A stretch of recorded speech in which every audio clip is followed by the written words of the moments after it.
자, 여러분 안녕하십니까?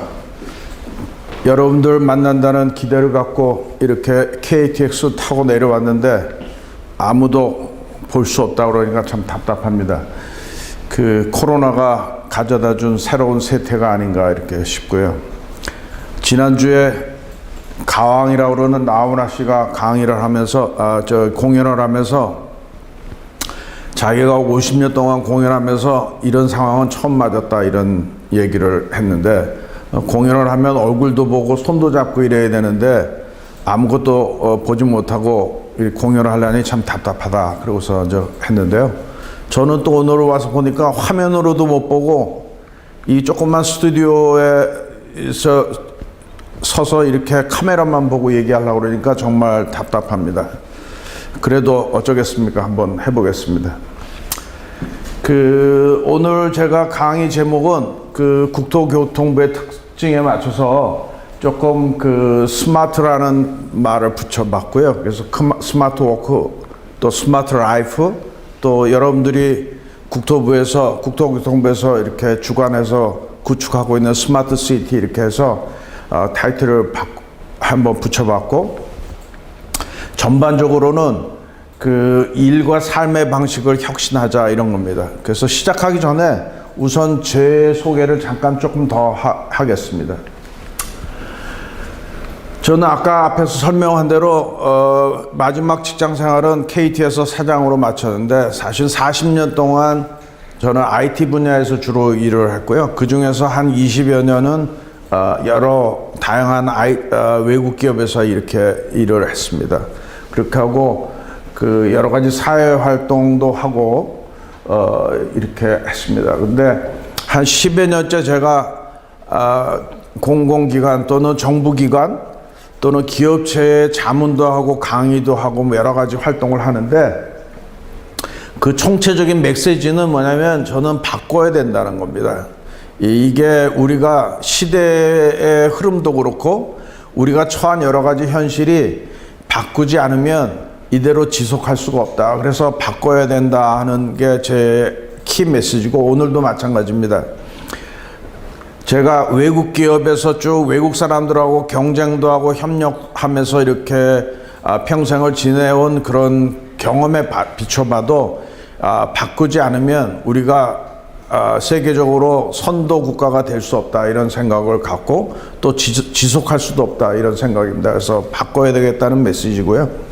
그래서 오늘 그런 내용으로 좀 얘기를 하겠습니다. 안 넘어가네. 안 넘어가. 그 얘기를 하기 전에 우선 우리 대한민국의 현실에 대해서 좀 얘기를 해보겠습니다. 저는 정치나 외교 이런 분야는 제 관련 분야가 아니고, 더군다나 우리 일반의 삶에 큰 직접적인 영향이 덜하기 때문에 저는 우리 삶에 직접 영향이 있는 그런 부분에 대해서 하나씩 현실을 한번 짚어보는 거를 먼저 하겠습니다. 제가 제일 걱정스럽고 우려하는 거는 우리의 경쟁력입니다. 세계 시장 내에서의 우리나라의 경쟁력이 자꾸 바뀌니까 이게 힘든데, 경쟁력인데요. 그 중에 우선 총체적인 국가의 경쟁력이죠. 국가 경쟁력이 지금 두 기관에서 이렇게 매년 발표하는 거를 보면 스위스의 IMD라고 하는 대학에서 발표한 거고 세계 경제 포럼에서 발표한 두 가지를 씁니다. 그래서 IMD 발표는 28위로 돼 있고 세계 경제 포럼은 15위라고 했는데, 사실은 작년부터 이렇게 조사하는 방법을 바꿔서 15위가 됐고, 그 전에는 우리나라 순위가 26위라고 발표가 됐습니다. 그래서 대개 우리나라의 경쟁력이 우리 경제 규모하고는 달리 상당히 낮게 평가되고 있다 이렇게 보이고, 세계 경제 포럼의 평가도 가장 높았던 시점은 2007년입니다. 2007년에 11위까지 우리가 이렇게 올라가 있던 것이 지금 이렇게 떨어진 거고요. 제 해석으로는 아마 2007년도가 전 세계적으로 보면 산업화 시대의 패러다임으로 국가를 끌고 가는, 그래서 국가끼리 경쟁하는 그런 시대의 막바지가 2007년 뭐 이렇게 된 거 아닌가 그런 생각이 듭니다. 그래서 산업화 시대 패러다임으로는 우리가 10위까지 이렇게 따랐었는데 이렇게 새로운 물결이 오는데 그게 적응이 안 되고 자꾸 경쟁력이 떨어지는 게 아닌가 그런 생각이 들어서 좀 답답하고요. 그 다음에 금년 봄에 세계 경제 포럼에서 그 인시아드 대학하고 그 HR 회사가 같이 조사를 해서 발표를 하나 한 게 있는데 인적 자원 경쟁력이라고 하는 겁니다. 지금 이런 교육도 여러분들 인적 자원을 이렇게 훈련하기 위해서 이런 강의도 하는 거나 마찬가지인데 인적 자원 경쟁력이 우리가 27위로 평가됐습니다. 사실은 이게 이해가 좀 안 되죠. 우리가 세계적으로 국민들의 IQ도 제일 높다고 그러고 교육도 가장 열심히 시키고 많이 시키고 이런 나라에 들어가는데 어떻게 해서 인적 자원 경쟁력이 저렇게 떨어지는가? 그건 두 가지로 볼 수 있을 것 같아요. 개개인의 인적 자원이 능력을 갖게 하는 거와 또 그 능력을 발휘하게 하는 거로 분리해서 생각할 수 있다면 어쩌면 개개인의 능력은 상당히 높은 편인데 그 능력을 발휘할 수 있는 환경이 우리가 좀 덜 된 거 아닌가 이제 이런 겁니다. 그래서 거기에 내용을 자세히 보면 노동 분야가 상당히 그 크게 작용하고 있어요. 그러니까 그 인적 자원들이 능력을 발휘할 수 있는 그런 환경이 안 돼 있다. 그래서 총체적으로는 인적 자원들의 경쟁력이 27이다 이런 거고요.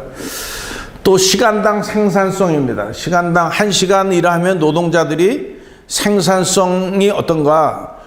그 북구라파의 많은 나라들 또는 우리가 그 복지 제도가 잘 돼 있다고 하는 나라들을 중심으로 보면 대개 다 1시간 일하면 $80 정도 생산성을 보이는 데 비해서 우리나라는 31.8달러밖에 되지 않습니다. 그래서 28위에 해당하고요.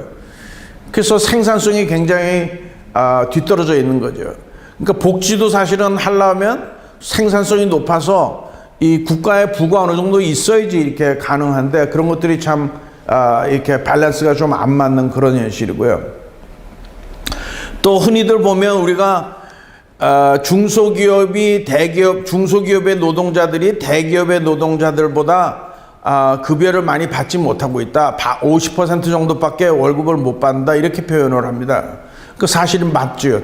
지금 삼성이나 이런 대기업에 비해서 우리나라의 중소기업의 인력들이 받는 급여가 반 정도밖에 안 되는데 근데 여기서 중요한 건 역시 생산성입니다. 그 급여는 50% 받는데 생산성은 그럼 얼마냐? 29.7%라는 거예요. 그 상위에 있는 나라들은 중소기업하고 대기업이 차이가 거의 없어서 80% 이상의 생산성을 보이는 데 비해서 우리나라는 29.7%밖에 안 된다. 그러니까 그것도 세계적인 순위가 24위라는 거예요. 그래서 상당히 이렇게 국가를 경영하는 데 있어서 그 경쟁력이 상당히 큰 이슈로 등장해 있다 이런 거고요.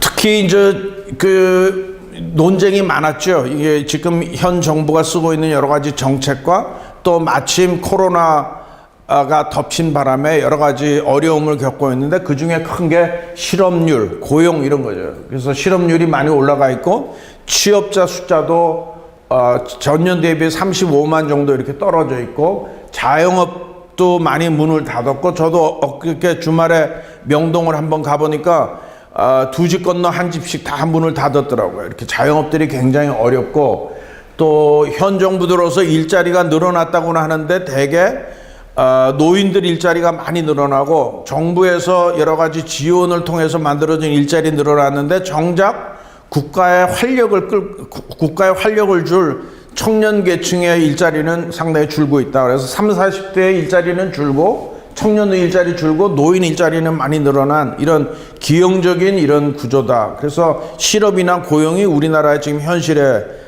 큰 문제고 그 다음에 혁신 경제, 혁신을 얘기하는데 과연 그런가 이런 것도 한번 짚어봐야 됩니다. 지금 현재 우리나라에 유니콘 기업이 11개 있는데 11개 있는 것도 사실은 뭐 금년에 작년에 만들어진 것도 아니고 지난 수년 동안 10년 이상을 쭉 벤처 기업을 많이 키운다고 노력하고 한 결과 지금 11개 정도 돼 있는데 그 숫자가 미국이나 중국에 비유하면 택도 안 되는 숫자예요. 미국이 210개, 중국이 102개 정도 되는 유니콘 기업을 배출하고 있고요. 또 포춘 500개 기업에 우리나라 들어가 있는 기업의 숫자가 몇 개냐? 16개밖에 안 되는 거예요. 중국이 129개, 미국이 121개 이렇고 또 세계의 1위 상품, 수출 1위 상품이 중국이 자그마치 1700개가 넘는데 우리나라는 77개밖에 안 된다. 또 세계 소프트웨어 중심 국가를 만들겠다고 지난 정부부터 많이 얘기하고 했는데 정작 100대 소프트웨어 기업에는 우리나라는 하나도 안 들어가는 그런 현실입니다. 그러니까 사실은 말하고 다르게 우리의 현실이 저렇게 참 힘들다 이런 거고요. 또 MIT에서 매년 스마트한 기업을 발표해요. 탑 50. 세계 50개의 스마트한 기업을 발표하는데 우리나라는 제로 없어요. 작년보다 전년도보다 2개 줄어들고 미국이 31개, 중국이 9개 이렇습니다. 그러니까 우리가 혁신을 얘기하지만 실제 여러 가지 이렇게 수치들을 보면 혁신을 만들어내지 못하고 있다. 이제 이렇게 벌써 혁신 분야도 상당히 어렵다. 이러고 또 기후도 최근에 TV에서도 여러 가지 그 다큐멘터리를 하고 합니다만은 그 기후도 굉장히 우리가 주목해야 될 분야 중에 하나입니다. 금년에 태풍이 연달아 3개가 와서 피해를 많이 입었다고 하고 있지 않습니까? 근데 원래 태풍은 저기 태평양 지역에서 발달을 해서 이렇게 일본을 거쳐서 우리나라에 오면 원래 태풍이 세력이 줄어들어서 우리나라에는 큰 영향을 미치지 않는 게 보통인데 앞으로는 이런 기상이나 기후를 연구하는 학자들의 연구에 의하면 앞으로 태풍의 피해가 더 심해질 것이다. 그 이유는 우리나라에 오면 해수면의 온도가 낮아져서 태평양 북태평양에서 발달한 그 저기압이 이렇게 쇠퇴해야 되는데 오히려 우리나라 오면서 더 발달하는 그런 형태로 앞으로 진전될 것이다. 그러니까 우리나라가 기후의 영향이 상당히 앞으로 심각하다 이런 겁니다.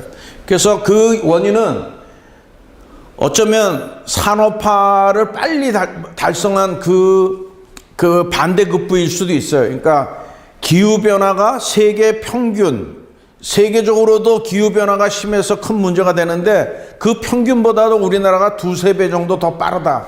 그러니까 온도 상승도 100년간에 1.5도 상승했는데 지구 평균의 2배, 해수면 상승도 제주 기준으로 아마 한 40cm 올라갔는데 이것도 지구 평균의 3배, 그 수온 상승도 이렇게 지구 평균의 3배 이렇습니다. 그러니까 전 세계적으로도 우리가 빙하가 다 녹는다 그래서 해수면이 올라가고 해수면의 온도도 높아지고 뭐 이렇게 해서 여러 가지 기후 변화를 일으키고 그 데미지가 북태평양 쪽에서 미국 쪽에서는 화재로도 산불로도 막 나타나고 이런 홍수니 산사태니 뭐 이런 것들이 전반적인 피해를 주는데 우리나라가 그 기후 변화가 심각하다 이런 거고요. 뭐 인구 얘기할 거 없죠. 지금 인구가 우리나라가 절대절명의 순간에 있습니다. 지금 합계 출산율이 1명도 안 되는 그런 상황이고요. 출산 인구가 32만 명 정도밖에 안 됩니다. 우리나라의 출산 인구가 제일 많았을 때가 100만 명, 70년대 초반에는 100만 명 정도 됐던 것이 그래서 우리가 산하 제한을 많이 권장하고 했던 나라인데 지금은 32만밖에 되지 않아서 아마도 대학교 정원도 반 정도는 줄어야 된다 이렇게 보입니다. 그러니까 상당히 심각하다. 그런 것들이 여러 가지 인구 분포의 변화가 산업의 문제 또는 그 복지의 문제 또 수명이 길어짐으로써 그런 국가의 재원을 이렇게 노인들을 부양하는 데 많이 써야 되고 이렇게 상당히 심각한 문제가 된다. 1인 세대가 800만이나 되고 이렇게 자녀들이 정상적으로 있는 4인 세대는 82만이 10년 동안에 줄어들은 이렇게 된 거죠. 굉장히 기형적인 인구 구조로 갖게 되고 그래서 이렇게 액티베이트한 이런 활성화되어 있는 연령층이 점점점 줄어들고 이 노인 계층이 늘어나는 아주 이런 어려운 인구 구조로 갖게 된다 이런 거고요. 자, 4차 산업혁명, 4차 산업혁명 이게 우리의 미래를 밝게 해줄 건지 어둡게 해줄 건지 알 수도 없는 4차 산업혁명의 물결이 막 이렇게 밀려오는데 거기서 그냥 지적만 두 가지를 하면 이렇습니다. 이게 세계경제포럼에서 역시 조사해서 발표한 건데 4차 산업혁명을 준비하고 있는 나라별로 준비도라는 걸 발표를 했습니다. 그 준비도가 우리가 그냥 통상적으로 생각할 때는 우리가 IT 강국이라고 그러고 뭐 여러 가지 국가적으로도 디지털 뉴딜 뭐 이런 것도 하고 그래서 굉장히 앞서가 있는 것처럼 우리는 인식하고 있는데 비해서 외국에 있는 전문가들이 조사를 해서 발표한 거로는 대한민국의 4차 산업혁명을 잘 끌고 갈 수 있는 준비도가 25위다 이렇게 되어 있습니다. 그러니까 그것도 역시 교육, 법률, 규제, 뭐 노동시장의 환경 이런 것들이 결국은 발목을 잡는 그래서 이 나라는 그 4차 산업혁명이라는 거를 제대로 국가적으로도 반영하기가 어렵고 이렇다 이런 거죠. 그 다음에 4차 산업혁명을 통해서 기업의 교체율, 기존에 있던 전통산업은 후퇴되고 새로운 산업으로 바뀌는 그 비율이 어떻게 되냐. 미국이 36.6%, 중국이 22.2% 이렇게 4차 산업혁명이라고 하는 그 틀 속에서 그 물결 속에서 새로운 기업이 등장해서 이렇게 변화시키는 그런 레이트가 우리가 14.4%밖에 안 된다는 거예요. 그러니까 사실은 4차 산업혁명이라는 걸 우리가 이렇게 베네핏으로 활용을 해야 되는데 우리가 그걸 그렇게 하고 있지 못하다. 또 최근에는 코로나19 다 알고 있는 거죠. 그러니까 사실 세상을 이제 지금 이게 제가 여러분들하고 이런 형태의 강의를 하고 있는 것도 이 코로나19의 영향이죠. 그러니까 상당히 소셜, 온라인, 사이버, 화상, 비대면 이런 것들이 이제 되고 대신 그것들이 재택근무니 수시 채용이니 온라인 면접이니 원격 의료니 뭐 이렇게 막 바뀌는 거죠. 그래서 세상이 이렇게 우리 앞에 닥친 이런 현실이 어떠냐를 좀 인식을 할 필요가 있다. 그래서 전반적으로 한번 리뷰를 해본 거고요. 어떻습니까? 이게 아주 희망적으로 들립니까? 참 어둡게 들립니까? 뭐 어떻습니까?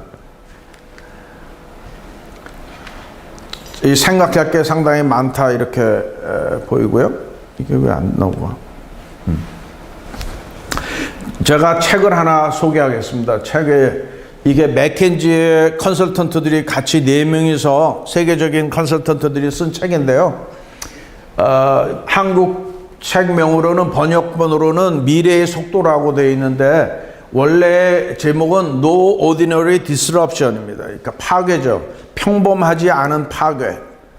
이가 원래 제목이에요.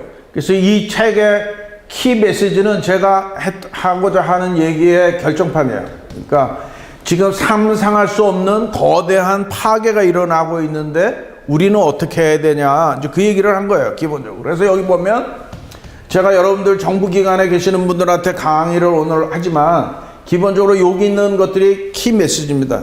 그러니까 파괴적인 변화를 더욱 빈번하게 목격할 텐데 아직도 많은 기업과 정부는 자기들이 지금까지 가지고 있던 경험과 지식을 근거로 해서 미래를 예측하고 의사결정을 내리고 있다. 이런 거예요.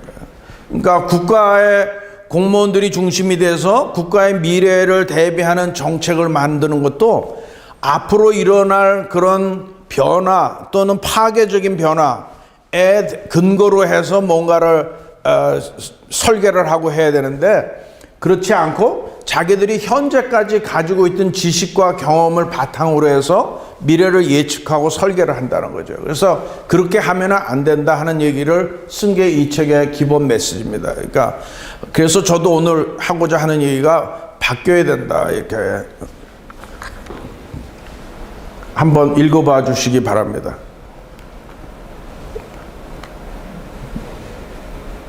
이거 안 넘어가지?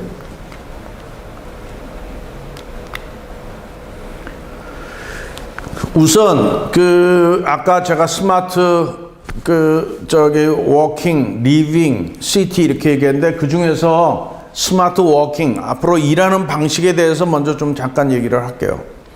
제가 8년 전에 우리나라의 MB 정부 때 스마트 워크라고 하는 것이 상당히 이렇게 드라이브 돼서 행정안전부 주관으로 스마트 워크 포럼이라고 하는 게 만들어졌었는데 제가 그 포럼에 의장을 했었어요. 그래서 우리나라의 일하는 방식을 바꿔야 된다. 그래서 스마트 워킹이라고 하는 거를 대통령한테까지 보고가 되고 그거 이제 제도가 막 시행되고 이렇게 했는데 그 이전에 우선 그런 일하는 그런 제도적인 문제 이전에 우선 일하는 방식을 바꿔야 되겠다. 사실 교육도 마찬가지입니다. 교육 방식도 20세기 방식, 과거의 방식에서부터 지금 스마트 시대, 이렇게 이 4차 산업혁명 시대에 맞게 또는 21세기에 맞게 일하는 방식을 바꿔야 된다. 사람을 뽑는 것, 또 교육하고 뽑고 그 사람들이 같이 모여서 일하는 방식이 우리가 아까 2007년도에 우리나라의 경쟁력이 11위였었는데 점점점 미끄러지고 있다고 했는데 어쩌면 그게 우리나라의 모든 시스템이 교육부터 모든 것이 다 산업화 시대에 맞는 그 산업화 시대의 파라다임에 맞게 이게 맞춰져 있는 나라가 아닌가 그런 걱정을 하는 겁니다. 그러니까 모든 것이 산업화 시대의 방식으로 사람도 평가하고 교육하고 또 그 사람들이 일도 시키고 뭐 이런 거죠.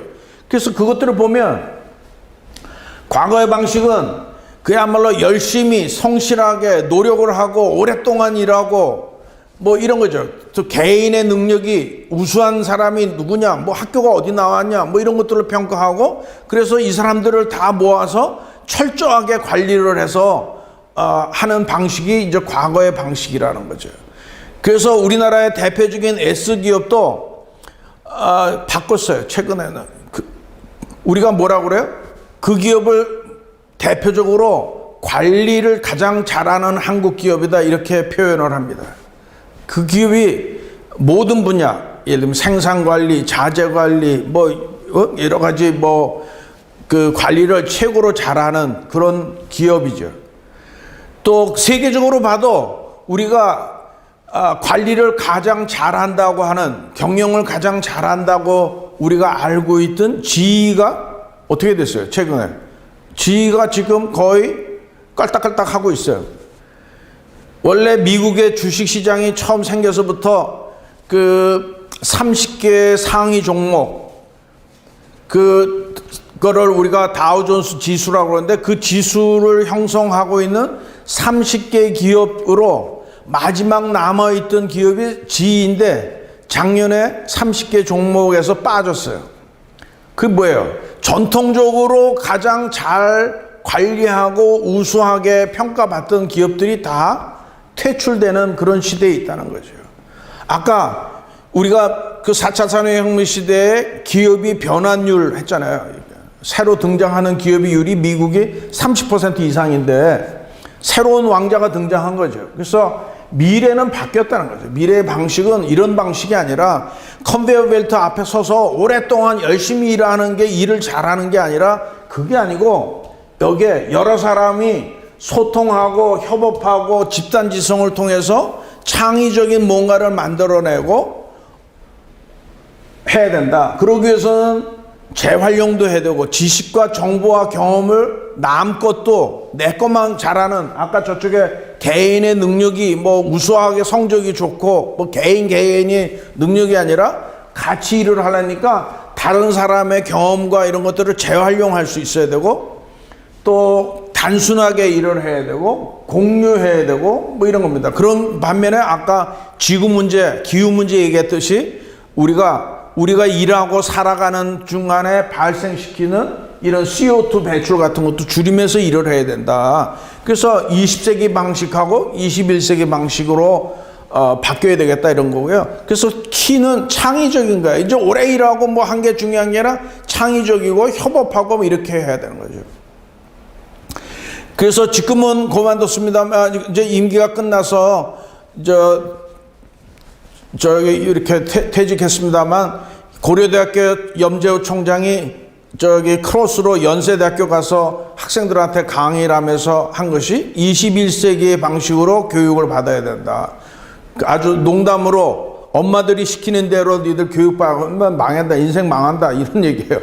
전통적으로 알고 있던 가치관이나 전통적으로 우리가 생각했던 그런 방식으로 해서는 안 된다. 이 교육이나 일이나 똑같아요. 사실 교육도 영어로는 워크라고 그러고 공부도 워크라고 그러고 우리가 사무실에서 일하는 것도 워크라고 그러잖아요. 속성이 같아요. 그러니까 우리가 21세기 방식으로 미래 방식으로 또는 그 4차 산업혁명 시대에 맞는 방식으로 우리가 사무실에서도 일해야 되고, 그러려면 그렇게 일할 수 있도록 환경도 만들고 이제 이렇게 해야 된다는 거죠.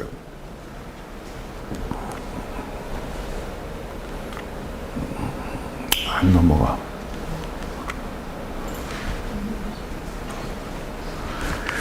자, 창의 얘기를 했는데 제가 아까 소개한 거에 제가 책을 2권을 냈는데 하나는 그 칼럼을 3년 동안 썼던 걸 모아서 스마트 경영이라고 해서 책을 낸 적이 있고, 하나는 창의가 길이다 이런 책을 작년에 냈습니다. 그 책은 무슨 학문적인 책이 아니고 제가 그동안에 돌아다니고 여행하고 뭐 이렇게 돌아다니면서 본 창의적인 순간들을 뽑아서 낸 책인데 그 중에 몇 개만 그냥 재미있게 하느라고 여기 슬라이드에 담았습니다.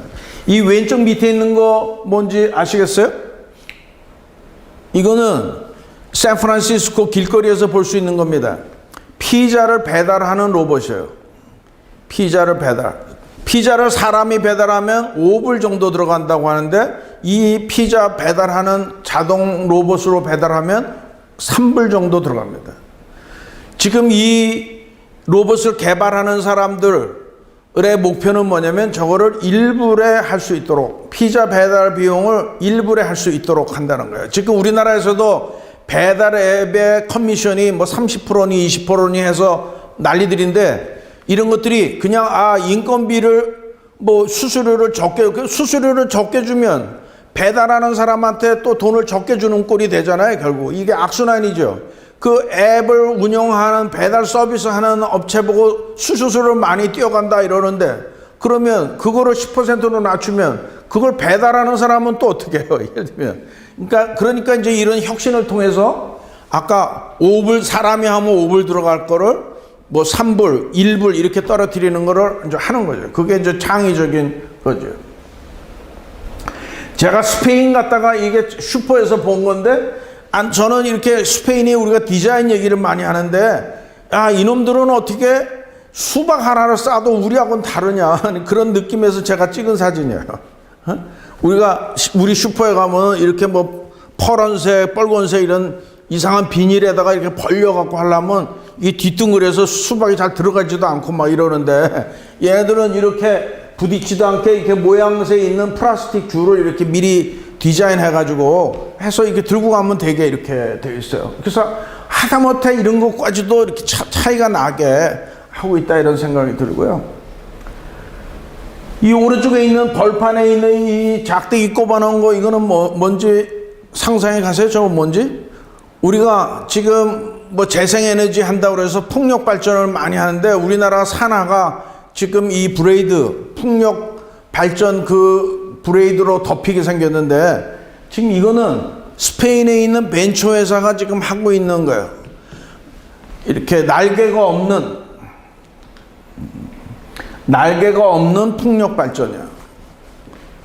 그러니까 지금 풍력 발전은 전부 다 전 세계에 있는 풍력 발전은 이 날개가 돌아가면서 그 돌아가는 그 운동 에너지를 전기 에너지로 바꾸는 게 이제 풍력 발전인데, 이 사람들은 운동 에너지가 아니라 진동 에너지, 저게 이제 운동 에너지죠. 근데 이렇게 회전하는 에너지가 아니라 바람으로 흔들리는 에너지를 풍력 발전, 전기로 바꾼,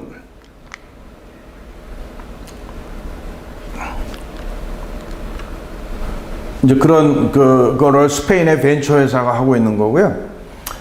이 위에 타이드라고 하는 세척제 이름, 그 세제 이름 들어가 있는 저거는 우리가 대시라고 하는 건데, 이거 자꾸만 침 막 들어왔다 갔다 해. 대시라고 하는 건데, 이거는 아마존에서 나눠주고 있는 요렇게 요만하게 생긴 맞으면 자석이에요.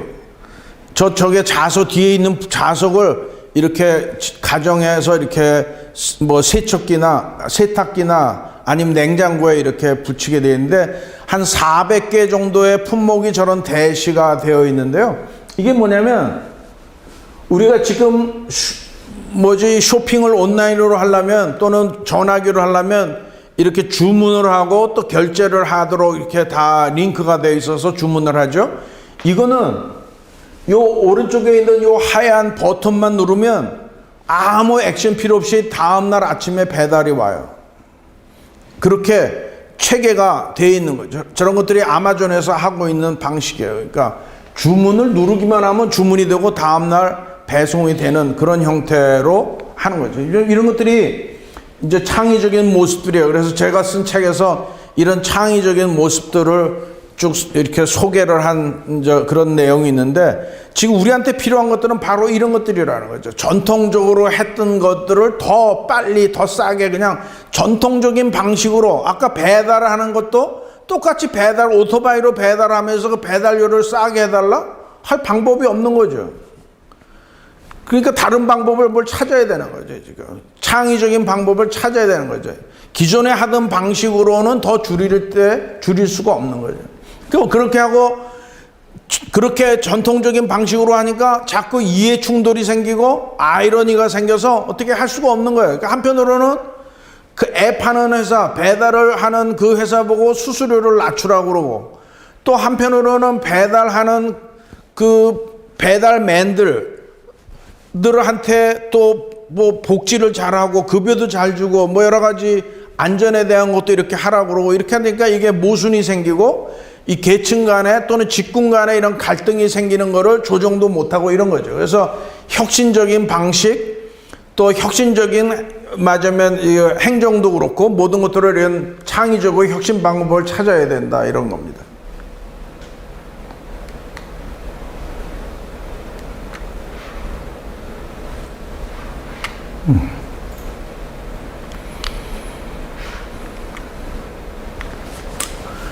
우선 제가 일하는 방식에서 바꿔야 되겠다, 이렇게 21세기 방식 또는 4차 산업혁명 시대에 맞는 방식으로 일하는 방식을 바꿔야 된다, 이런데 서양 사람들하고 우리하고 좀 다른 점이 있는 것 같아요. 우리는 뭔가를 바꾸기를 원하면 직접적으로 지시하거나 뭐를 만들어서 뭐를 요구하거나 이런 방식을 쓴다면, 서구의 방식은 그렇게 직접적으로 하는 게 아니라 그런 환경을 창의적인 환경을 만들어 줌으로써 그 결과가 창의가 일어나도록 하는 게 좀 다르다, 이렇게 보입니다. 아이들 교육도 마찬가지예요. 우리는 아이들을 뭔가를 시키려면 이렇게 직접적으로 지시하거나 뭐 훈시를 하거나 뭐 교육을 하거나 뭐 이렇게 하는데, 그게 아니라 아이들이 그렇게 협업을 잘하고 창의적으로 뭔가를 생각할 수 있는 그런 환경을 줌으로써 그렇게 되는 거죠. 예를 들면, 그러니까 부모들이 같이 놀이를 통해서 하다 보면 아이가 창의적으로 되는 거지, 너는 창의적인 아이가 되어야 된다라고 지시하거나 그런 게 아니라는 거죠. 그러니까 아이들 교육도 그렇듯이 직장에서도 마찬가지라는 거죠. 제가 사실은 지금 여러분들한테 창의적으로 일하자, 뭐 협업하자 이렇게 강의를 하고 있습니다만, 사실은 강의가 중요한 게 아니라 여러분들이 속해 있는 직장들이 그런 환경을 갖추도록 돼야지 되는 거죠. 사실은 국토교통부에서도 제가 행안부에 일하는 방식 또는 일하는 환경을 바꾸는 그런 공간을 바꾸거나 이렇게 하는 자문하는 역할을 지금 하고 있는데, 국토부에서도 누가 위에 계시는 분들이 본다면 여러분들한테 이렇게 일하는 방식을 바꾸자고 강의하고 훈시하는 것뿐만 아니라 여러분들이 가지고 있는 환경을 그런 환경으로 바꾸도록 하는데 좀 힘을 실어야 되지 않을까, 이런 생각을 갖습니다. 그래서 우리가 일터를 혁신해야 된다는 거예요. 일터라는 건 워크플레이스죠. 이게 맹모 삼천하고 같은 얘기입니다. 맹자의 엄마가 맹자가 교육을 좀 잘 받도록 하려면 맹자를 두들겨 패는 게 아니라 맹자를 좋은 동네로 이사를 시켜서 좋은 동네에 가서 어울리다 보면 아이가 교육이 잘 될 거라는 생각으로 맹모 삼천을 한 거잖아요. 그러니까 마찬가지로 이렇게 여러분들이 일을 좀 더 이렇게 창의적으로 소통하면서 협업하면서 이렇게 지금 현 시대에 맞는 그런 형태로 일하도록 하려면 환경을 그렇게 바꿔야 되겠다. 그래서 워크플레이스 이노베이션이라는 거예요.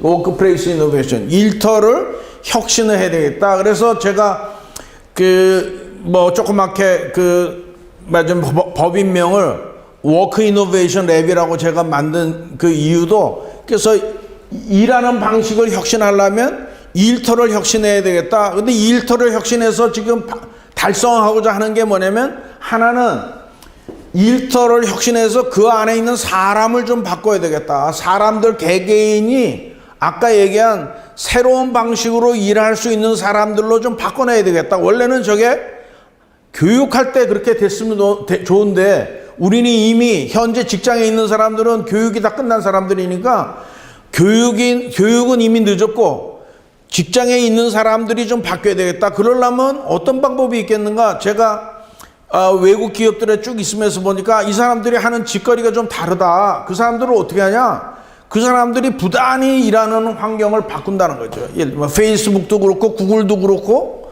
다 일하는 환경을 그래서 젊은 사람들이 일하기 좋아하는 그런 환경을 만들어 놓고 한다는 거죠. 지금 네덜란드에도 어떤 그 시청에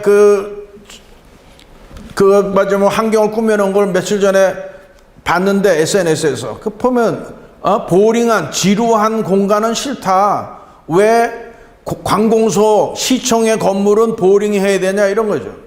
그러니까 창의적으로 되라고 하는 게 아니라 창의적인 생각을 할 수 있는 환경으로 만들어야 되는 거죠. 그래서 그렇게 해서 사람을 바꿔야 되겠고 프로세스, 그 사람들이 하는 방식을 바꿔야 되겠다. 그 두 가지를 바꾸기 위해서는 프로세스를 혁신하라, 일하는 방식을 바꿔라, 이렇게 강요를 하거나 강조를 하거나 교육을 하거나 이렇게 할 수도 있지만 그렇게 하지 말고 일하는 그 일터를 혁신함으로써 저절로 이렇게 될 수 있도록 꼭 스펀지에 물이 스며들도록 그렇게 일을 해야 된다. 그래서 저는 오늘 강의를 꼭 그 국토부의 높은 자리에 계신 분들이 좀 꼭 보셨으면 좋겠습니다. 그래서 일터 혁신은 또 뭐냐? 일터라고 하는 게 구성 요소가 있어요. 두 가지 요소는 그 일터로 와서 일하는 사람들을 이렇게 지배한다고 그럴까? 이렇게 제약하는 게 있고 두 가지 요소는 그 일하는 사람들을 도와주는 요소예요. 그 두 가지 요소는 뭐냐면 제약하는 요소는 이 위에 있는 거 제도와 문화는 거기에 일터로 온 사람들을 지배하는 구성 요소예요. 그러니까 어떤 제도냐? 그래서 제가 어떤 기업을 요새 자문하면서 아침에 출퇴근 카드를 없애버리라고 제가 하고 있어요. 제가 농담으로 얘기합니다. 지금 나이가 몇 살들인데 지금 출근 시간, 퇴근 시간 그거를 카드로 찍고 있냐? 이런 좀 농담스럽게 얘기를 했습니다만 저는 반은 농담이지만 반은 또 진심이에요. 저는 평생 그런 카드를 찍으면서 일해본 적이 없어요. 외국 기업은 그런 거 없어요. 다 자율적으로 와서 일하고 맡은 그 목표만큼 일을 하는 거지 그게 시간으로 재서 이렇게 하는 게 아니죠. 그러니까 복무 규정이나 복무 제도 이런 것들도 그렇게 바뀌어야 되죠. 그러니까 이런 것들이 그 애들 말로 꼴통 같은 제도를 가지고 있으면서 그 사람들을 보고 창의적으로 되라고 백날 떠들어봐야 창의적으로 할 수 없는 거죠. 감사제도 이런 것도 마찬가지예요. 우리가 감사는 주구장창 얘기하잖아요. 현재같이 감사 조금만 다르게 뭘 했다가는 창의적으로 하라는 건 결국은 다른 사람 만든 것보다 좀 다르게 하라는 얘기인데 다르게 했다는 지금 잘못하면 죽는데 누가 잘해 그거를. 그러니까 그런 제도와 문화 이런 거를 바꿔야 되겠다 이런 거고요. 지금 특히 이제 교육도 우리가 이런 방식으로 교육을 합니다만 그 IT, 그래서 컨퍼런싱, 모바일, 클라우드, 텔레폰 뭐 이런 것들을 IT를 최대한 그 창의적으로 일하고 협업을 잘 일어날 수 있도록 또는 예를 들면 CO2를 줄이자. CO2를 줄이기 위해서는 교육을 위해서 어디에 다 모인다든지 아니면 뭐 이렇게 출장을 많이 간다든지 이런 것들이 다 교통을 늘리는 거죠. 사실은 제가 이따가 스마트 리빙 할 때 잠깐 얘기를 하겠지만 국토교통부가 하는 일 중에서도 사실은 우리 기후에 영향을 미치는 그런 것들이 많거든요. 그러니까 도시를 설계하거나 도로를 설계하거나 이런 거 할 때 뭐 많이 어떻게 보면 국토교통부가 쭉 해온 일은 트래픽을 원활하게 일으키는 일을 했다면 이제는 거꾸로 생각하면 트래픽을 가급적이면 일으키지 않는 쪽으로 일하는 방식이나 이런 걸 바꿔야 된다는 거죠. 그러니까 세계 기후 관련 보고서도 보면 많은 부분을 IT로 대체할 수 있다. IT를 많이 활용하게 되면 CO2 배출을 줄일 수 있다. 이런 보고서들이 많습니다. 그래서 그렇게 이렇게 IT를 통해서 일하는 방식을 바꾸면 효율적으로 되기도 하고 예를 들면 CO2도 줄이고 뭐 이런 걸 할 수 있죠. 또 공간이 좀 더 맞으면 자유스럽고 창의적이고 소통이 잘 되고 이런 형태로 공간도 바꿔야 된다. 그래서 지금 행안부를 중심으로 해서 그런 공공기관의 공간을 바꾸기 위한 노력을 많이 하고 있는데 그것도 마찬가지입니다. 그래서 이런 것들을 종합적으로 일터를 바꾸는 그런 작업을 해야 되겠다. 이제 이런 거고요.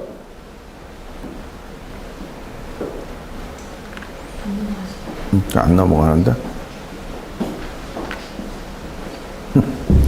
이거 이렇게 안 넘어가.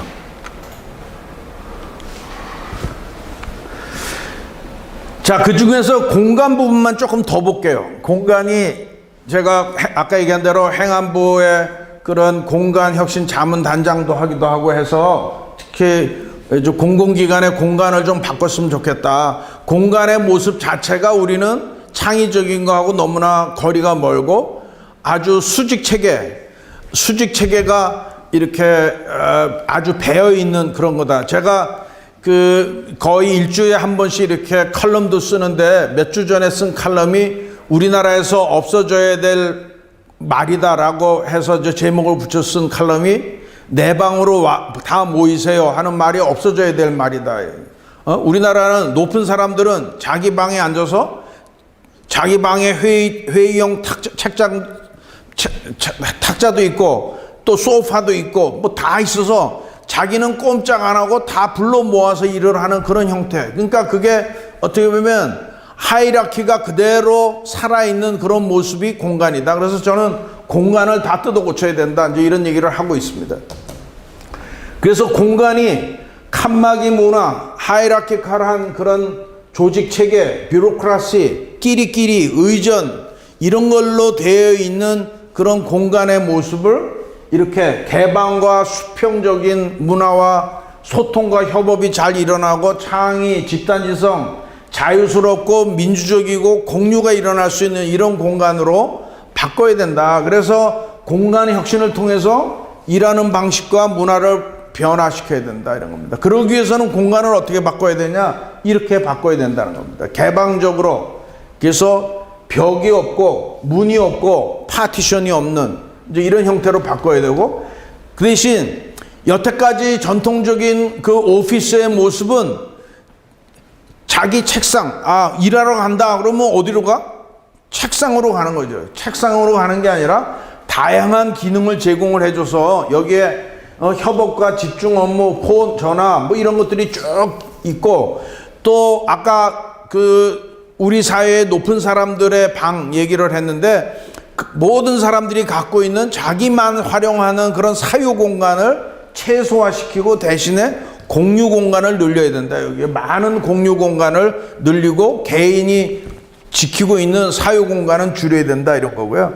그래서 앞으로 또 가변할 수 있도록 해야 된다. 제가 우스갯소리로 얘기하면 제가 KT에서 사장할 때 원래 사장들이 보통 쓰던 방이 한 20평 정도 되는데 저는 그거를 상무부터 전무, 부사장, 사장까지 전부 다 3.5평으로 다 똑같이 줄였어요. 저 병도. 그래서 제 방에는 책상만 하나 있지만 그러면 어디 가서 회의하고 하냐? 그러니까 사장방으로 모여서 회의를 하는 게 아니라 다 똑같이 어디 지정된 회의실로 가는 거죠. 대신 회의실을 굉장히 만들고 워킹룸 많이 만들고 타스크룸 많이 만들고 이렇게 직급이 높으나 낮으나 다 같이 어디서 활용할 수 있는 그런 공유 공간을 많이 만들어야 된다. 이런 거죠. 그래서 그런 변화를 일으키는 거를 해야 되겠다.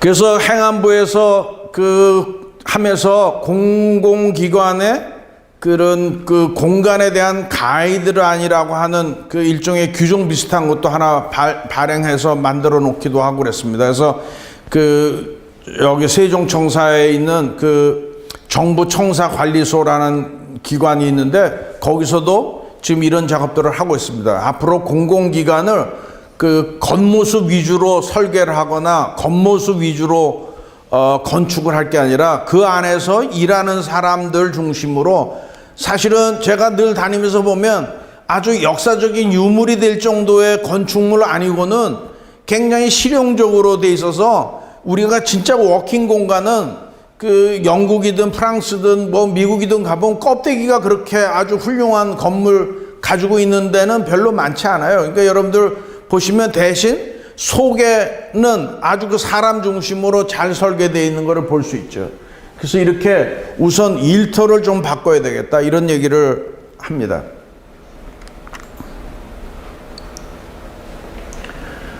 그 다음에 리빙 얘기를 좀 해볼게요. 리빙. 우리가 지금 작년부터 주 52시간 근무제도라는 걸 만들어서 우리가 뭐 말이 많습니다. 지금 뭐 저녁이 있는 삶 뭐 아니면 맞으면 이렇게 노동자들의 삶을 좀 더 이렇게 맞으면 보호하자 그래서 주 52시간 이상은 일시키면 안 된다 이런 법도 만들기도 하고 주 52시간제를 만들었죠. 대신 그게 결국은 일과 삶의 균형을 잡아야 되겠다 이런 거죠. 워크-라이프 밸런스라는 말을 제가 10수년 전에 외국 기업에서 들었을 때 이게 뭔 소린가 그랬는데 이게 지금 우리 몸에 우리한테 다가와 있어요. 그러니까 워크-라이프 밸런스가 맞아야 된다. 그래서 일만 죽자고 하는 게 아니라 이제 가정도 잘 챙기고 아이들 육아도 챙기고 이렇게 할 수 있도록 더군다나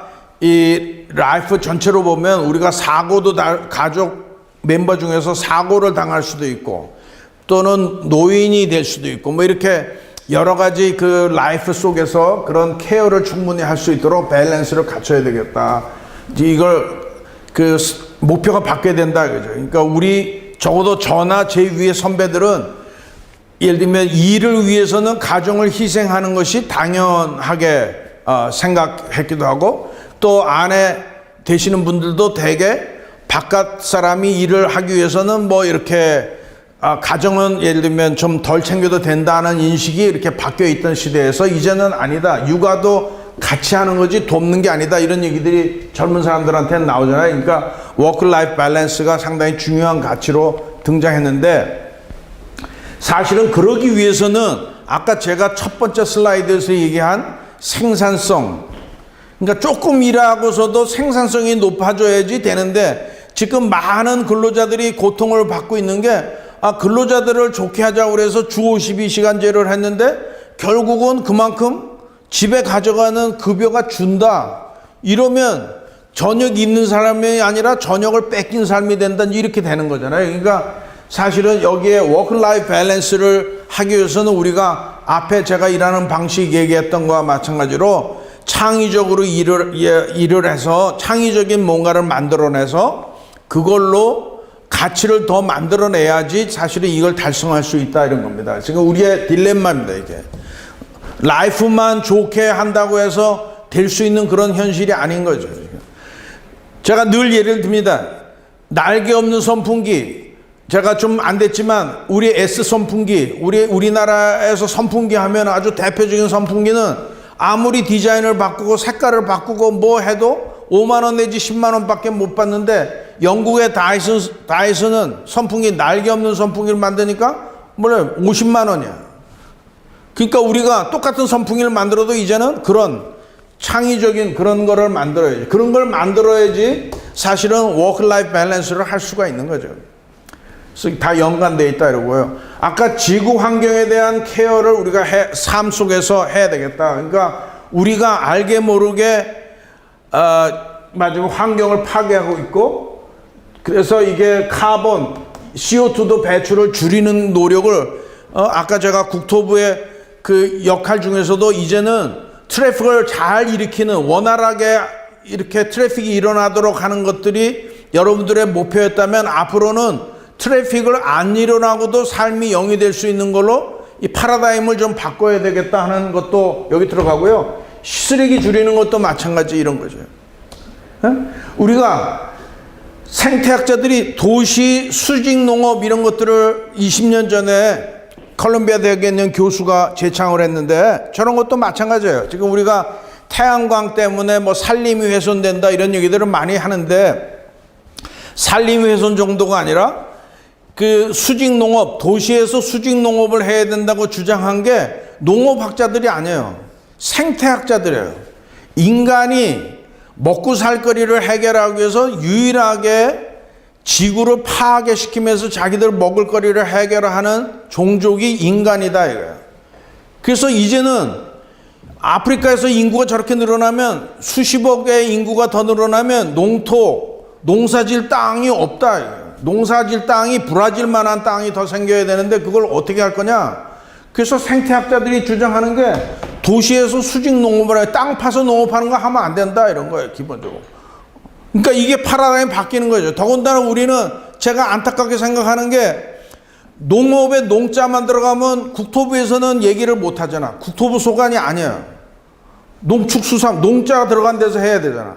그러니까 제가 스마트 도시에 대한 얘기도 이따 하겠지만, 외국의 스마트 도시, 뭐 이렇게 도시 설계하는 사람들이 가장 핵심으로 놓고 있는 것 중에 몇 가지가 뭐냐면, 먹거리를 어떻게 해결할 거냐, 또 교육을 어떻게 할 거냐, 의료를 어떻게 할 거냐, 이게 도시 설계하는데 사실은 굉장히 핵심이 되는데, 우리는 이게 부처가 다 쪼개져 있다 보니까 농자 들어가는 건 우리 소관이 아니야. 그러니까 도시 설계하면서 농자가 없어. 이 도시 여러분들 잘 아시잖아요. 예를 들면 저기 아랍에미레이트나 이런 데들도 다 가면 사막에 있는 도시들, 그 유럽에 있는 대도시들이 도시 안에서 농사 짓는 거를 지금 열심히들 하고 있는데, 도시에 핵심으로 놓고 하고 있는데, 우리는 국토부에서 주관하는 스마트 시티에는 저거는 없어. 우리 농자는 우리 소관이 아니야. 저 무슨 얘기 하자면 그렇습니다. 그러니까 이렇게 지구 환경에 대한 케어도 도시 설계하거나 우리 라이프 속에서 그 챙겨야 되는 일 중에 하나고요. 그리고 저는 우리가 스마트 리빙이라고 할 때 참 답답하게 생각하는 게 이 커뮤니티 복원이에요. 커뮤니티. 우리가 역사적으로 또는 우리 삶을 되돌아보면 불과 수십 년 전까지만 해도 대한민국은 굉장히 커뮤니티 문화가 발달되어 있던 그런 그 공동체 문화를 갖고 있는, 그래서 옆집에 숟가락 숫자까지 다 아는 그런 문화를 갖고 있던 우리였는데, 어느 날부터 공동체가 완전히 망가졌어요. 그래서 저도 굉장히 많이 생각을 했습니다. 왜 이렇게 우리나라가 공동체가 망가졌을까? 좀 안 된 얘기지만, 그래서 두 가지의 원흉을 찾는다 이러면 저는 두 가지를 아주 기꺼이 얘기할 수 있습니다. 하나는 우리나라의 60년대 후반부터 들어오기 시작한 아파트 문화예요. 이것도 여러분들 국토부가 책임지고 있는 영역 중에 하나죠. 아파트라고 하는 게 들어오기 전까지는 동네, 그래서 새마을 운동 할 때도 동네 단위로 이렇게 뭔가를 하고 공동으로 모여서 뭘 하도록 이렇게 되어 있는데 비해서, 저도 우스갯소리로 지금 살고 있는 집이 16년 됐는데 앞집 아저씨하고 통성명한 게 12년 됐어요. 왜? 마주쳐서 그냥 눈인사만 하고 같이 뭐 할 일이 없어. 공동체라는 그 인식이 없어. 그러니까 공동체 문화를 파괴시킨 거가 아파트가 굉장히 큰 역할을 했다, 이런 생각을 갖게 되고요. 두 번째는 그 사무실에 가면은 있는 파티션 문화예요. 저도 일을 하면서 80년대에 어떤 직장에 있으면서 파티션으로 되어 있는 게 굉장히 좋은 사무실이라고 생각해서 내가 돈을 잘 버는 부서에 있으니까 회사에다가 우리 부서는 파티션 있는 새로운 가구로 만들어 달라고 해서 막 아주 앞서서 했는데 지금 생각해 보니까 그게 바보 같은 짓이었다 이런 얘기예요. 우리가 소통하고 협업하고 이렇게 해야 되는데 꼭 독서실 마냥 칸쳐가지고 그러니까 공동체가 완전히 이리 가나 저리 가나 사적인 영역이나 공적인 영역에서 공동체를 망가뜨리는데 굉장히 큰 역할을 하지 않았는가 하는 게 제 해석입니다. 제가 공간에 대해서 많이 이렇게 생각하다 보니까 이런 게 있다. 우리나라 원래 그렇게 공동체가 없는 그런 사회가 아니었는데 그렇다. 그래서 저는 스마트 리빙 중에 굉장히 공동체 복원하는 게 큰 숙제 중에 하나다 이렇게 생각이 되고요. 그리고 아까 이제 인구 문제 얘기했잖아요. 인구 문제 얘기할 때 한 거와 한 거를 보면 그 문제를 해결하기 위해서는 우리가 그냥 몇 가지 돈을 얼마 주고 이런 문제가 아니라 우리 그 커뮤니티 속에서 출산에서부터 육아, 교육이 용이한 환경을 어떻게 만들 거냐. 이것도 그 커뮤니티 안에서 이런 의식을 가지고 공동 육아를 하든 공동 시설을 만들든 이렇게 환경을 만들어야지 그 환경은 하나도 안 바꾸고 각자 다 뿔뿔이 사는 세상인데 뿔뿔이 살면서 출산과 육아가 잘하도록 해서 돈 주면 해결된다? 돈 주면 해결 안 돼요. 지금 코로나 때문에 저런 게 안 바꿔진 상태에서 코로나가 생기니까 지금 굉장히 어려움을 갖고 있는 가정들이 엄청나게 많아요. 그러다가 인천 화재같이 불타 죽는, 불타서 이렇게 화상을 입는 그런 일도 생기잖아요. 그러니까 어떻게 보면 케어가 안 되는 거죠. 그런 환경 속에서 케어가 되도록 해야 된다. 그리고 그 팬데믹이나 이런 그 아주 질병이 지금 코로나 때문에 그렇지만 저는 어디 그게 사실인지 아닌지 몰라도 빙하가 녹으면서 완전히 굉장히 그 고래부터 왔던 묶어져 있던 바이러스가 다시 살아난다 이런 아주 끔찍한 그런 기사도 본 적이 있는데 이런 팬데믹이 여러 형태로 나타날 거고 또 굉장히 고령 사회가 다가오면 그 사회를 어떻게 대비할 건지 하는 거가 우리가 갖고 있는 굉장히 큰 숙제 중에 하나라는 거죠. 그래서 앞으로 리빙 자체를 어떻게 해야지 스마트하게 우리의 생각도 바꾸고 이렇게 공동체도 복원하고 이래서 그 리빙에 대해서 우리가 생각을 해야 되겠다 이런 거고요. 자, 그 다음에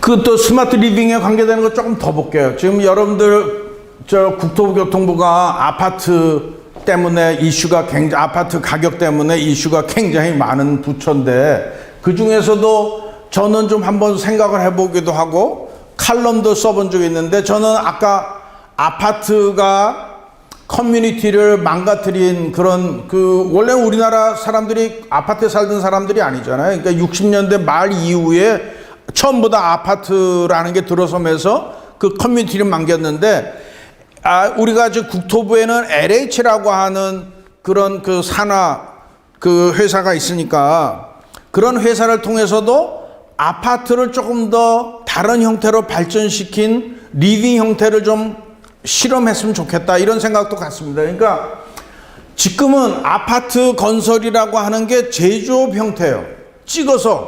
아파트라는 걸 찍어서 파는 거죠. 그 자동차 찍어 파는 거 마냥 찍어서 파는 거야. 그러니까 제조업이에요. 아파트 제조업. 그러니까 아파트 제조가 아니라 아파트 서비스 형태로 좀 바꿨으면 좋겠다. 제가 그 유튜브를 새로 시작을 해서 지난주에 그 공유 경제를 일상화해야 된다고 해서 그 유튜브에다 하나 올린 게 있는데 이게 아파트를 찍어서 제조업 형태로 팔아버리는 게 아니라 그 아파트를 만들어서 그걸 서비스하는 형태로 공유 공간을 확대하고 공유 공간에서 여러 가지 서비스를 하는 그런 형태로 아파트의 모습을 좀 바꿔야 되겠다. 이거를 옛날같이 단독주택으로 돌리는 거는 굉장히 그 땅값의 문제나 여러 가지 있으니까 힘든데 그거를 좀 그렇게 바꿨으면 좋겠다. 그래서 그러면 개인별로 큰 평수를 분양하려고 대들 게 아니라 개인별로는 최소, 아까 사무실에서 개인의 공간은 미니마이즈 최소화시키고 공유 공간을 늘리자고 그랬는데, 아파트도 제 생각에는 이게 주택 담당하는 부처에서 좀 보셨으면 좋겠는데, 아파트도 이제는 개인 공간을, 제가 늙어보니까 50평 60평 갖고 있으면 둘이서 청소하느라고 맨날 싸움만 해요. 그러니까 그렇게 큰 평수를 분양해서 갖고 있을 게 아니라 개인 분양은 미니마이즈 시키고, 그래서 나머지를 다양한 공유 공간을 확보를 해서 그 공유 공간을 아까 얘기한 그런 서비스 형태로 바꾸면 더 좋겠다. 그래서 그런 실험을 하고 그런 아파트를 많이 만들면 좋겠다. 일부 생기긴 생기는데 오히려 저게 굉장히 비싼 아파트들이 저런 형태로 지금 만들어지고 있어요. 근데 그게 아니고 일반 젊은 사람들이 하는 것들도 아주 개인들 공간은 미니멈으로 해서 분양을 하고, 나머지는 공유 공간을 육아 공간이나 뭐 여러 가지, 심지어는 주방, 뭐 워킹 공간, 뭐 이렇게. 저도 이제 손주도 있어서 키워보고 이러면 이 아파트 시설 중에서 애들 책, 애들 놀이, 뭐 이게 뭐 그것 공간만 해도 돈이 몇 억이야. 내가 보니까 따져보면. 그러니까 굳이 집집마다 그렇게 몇 억씩을 잠기게 만들 필요가 없는 거죠. 그러니까 그거를 공유 공간으로 돌려버리면 훨씬 좋고, 그러면 공유 형태로 바꾸면 그 공유 공간을 서비스하기 위한 일자리도 훨씬 더 많이 생기고, 또 자본이 아까 그 큰 평수를 분양받느라고 아파트 값이 비싸다 뭐 이렇게 지금 난리칠 게 아니라 그거를 줄이고, 그러면 또 개인적으로도 그렇게 잠겨 있는 주택을 분양받고 그걸 소유하기 위해서 잠겨 있는 거를 좀 더 생산적인 다른 데 활용할 수, 이렇게 아파트 형태를 좀 바꿔야 되겠다. 그래서 이제는 분양받고 주택을, 지금 주택 가격이 얼마냐, 뭐 10억이냐 20억이냐 이게 아니라 주택 구입은 미니마이즈하고 대신 서비스 이용료를 내는 형태로 주거 공간을 좀 바꿨으면 좋겠다. 이게 제가 제안하는 겁니다. 저는 사실 오늘 국토부 강의에 이런 것들을 좀 얘기할 수 있는 기회로 삼아서 제가 오늘 아주 기대를 갖고 왔습니다. 그래서 그렇게 하면 서비스 운영 일자리도 많이 확대할 수 있다. 사실 제가 사는 그 공간이 약간의 그런 서비스가 많이 활성화되어 있는 그런 주상복합 형태의 공간인데, 거기는 경비원만 있는 게 아니라 사실은 서비스 요원이 많아요. 스포츠 센터도 운영해야 되고, 그 설비 안에서 다 운영을 하니까 스포츠 센터도 운영해야 되고, 수영장도 운영해야 되고, 사우나도 운영해야 되고, 골프 연습장도 운영해야 되고, 뭐 세탁실도 운영해야 되고, 뭐 이런 것들을 다, 어린이 놀이공간도 운영해야 되고 이러면, 또는 카페테리아 마냥 그런 그 아주머니들이 앉아서 얘기하는 그런 것도 하고, 그러니까 적어도 경비원만 있는 게 아니라 여러 가지 그런 서비스를 제공하는 인력이 같이 있어야 되기 때문에 대신 물론 서비스료를 매달 내죠. 그러니까 이렇게 밸런스로 해서 저는 국토부에서 이런 실험도 좀 해줬으면 좋겠다, 이런 생각을 갖습니다. 그래서 이렇게 새로운 라이프를 드라이브 하는 게 국토부의 굉장히 중요한 미션 중에 하나다, 이런 생각이에요. 그러니까 여러분들이 아파트 형태라는 걸, 또는 신도시라는 걸 이렇게 도입을 해서 여기저기 이렇게 만들어서 우리 삶을 지배하잖아요. 우리 삶을 지배하는데 그거를 좀 더 생각을 바꿔서 우리 삶을 바꾸는 거를 주도를 국토부가 좀 해야 될 그런 위치에 있지 않나, 이런 생각도 갖습니다.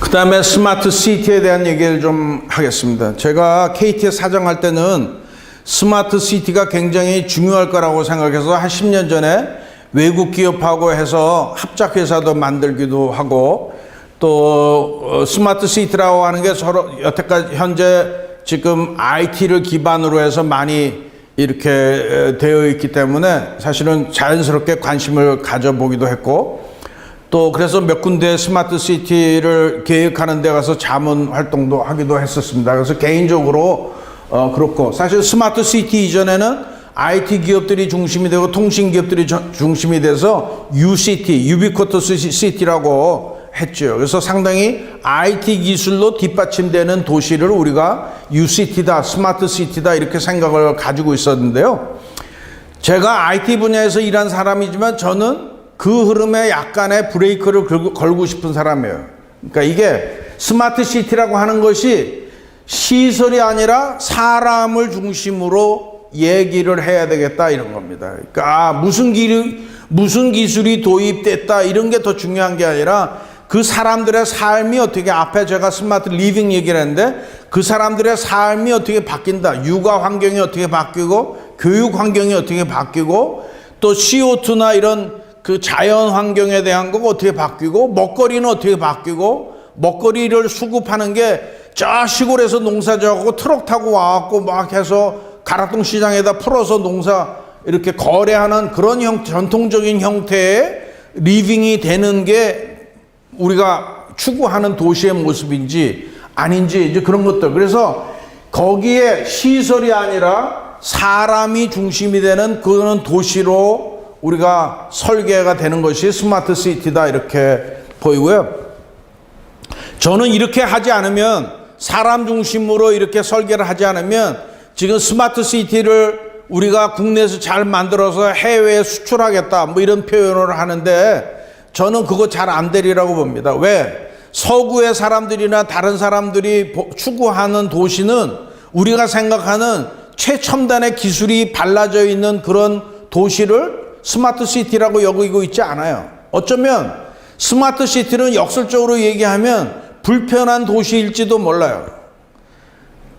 시설이 아니라 사람 중심으로 하면 아까 CO2를 덜 발생시키고 쓰레기를 덜 발생시키면, 그러니까 쓰레기도 마찬가지예요. 쓰레기를 마음껏 발생시켜 놓고 쓰레기를 잘 치워주는 도시를 스마트 시티라고 할 건지, 아니면 거꾸로 쓰레기를 덜 발생시키는 도시를 스마트 시티라고 할 건지, 이제 이런 것들이 우리가 정의해야 되는 거죠.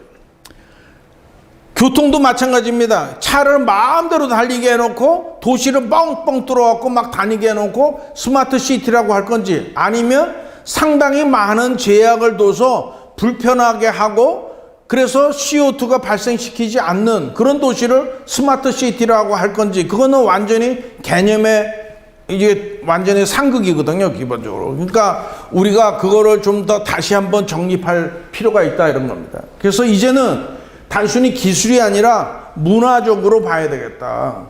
유럽에 있는 많은 도시들이, 또는 오래된 도시들이 불편하지만 차를 안 갖고 다닐 수 있도록 되잖아요. 그 지금 우리나라에 혁신 도시라고 만들어 놓은 데 가서 제가 자문이라고 해서 가고 뭐 지사님들도 만나고 해보면 참 답답하게 느끼는 게 그런 거예요. 어떤 신도시라고 해서 이렇게 도시가 만들어졌는데 그 도시는 자동차, 소위 말하면 자가용이 없으면 꼼짝 못하는 도시가 돼 있어요.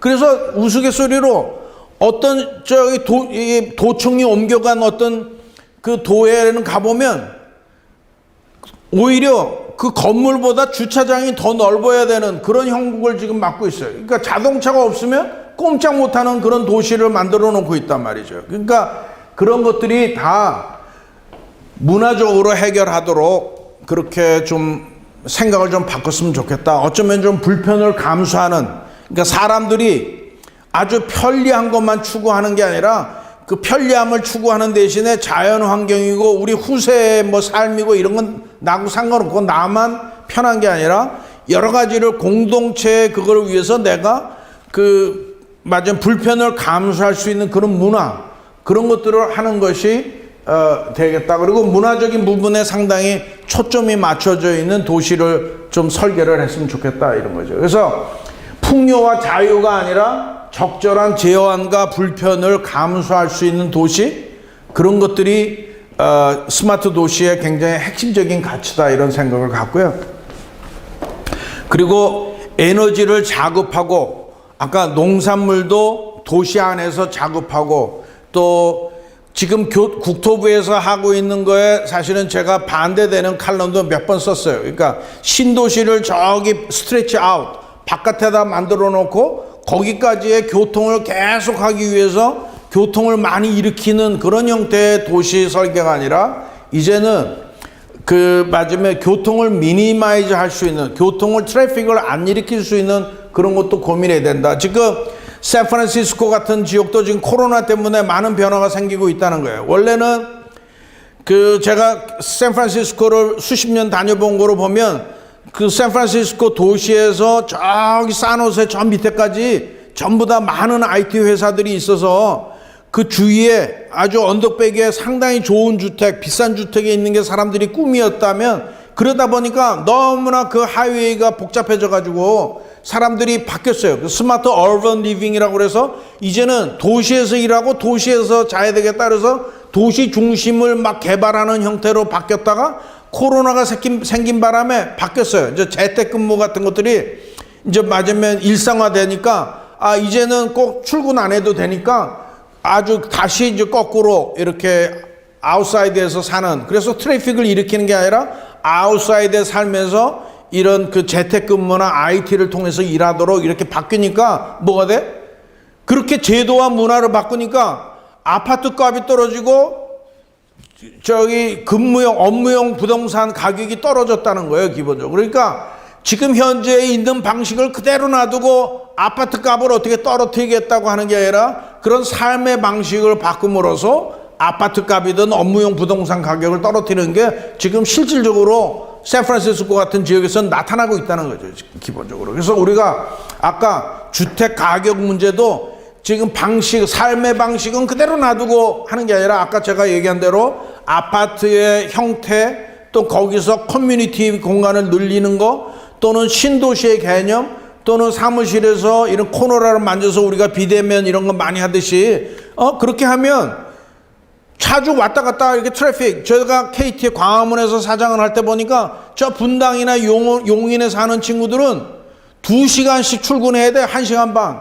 그러니까 하루에 3시간 내지 4시간을 길바닥에서 쓰는 그런 것 때문에 제가 스마트 워크 센터라는 걸 분당에 우리 사무실이 있으니까 분당에다가 스마트 워크 센터를 만들어서 광화문까지 오지 말고 여기서 일해라 이렇게 했는데, 그런 식으로 해서 우리가 제도적으로도 어쨌든 간에 트래픽을 줄여야 된다. 그래야지 에너지도 적게 쓰고 CO2도 덜 발생시키고 그다음 부동산 가격도 그래야지 떨어진다는 거죠.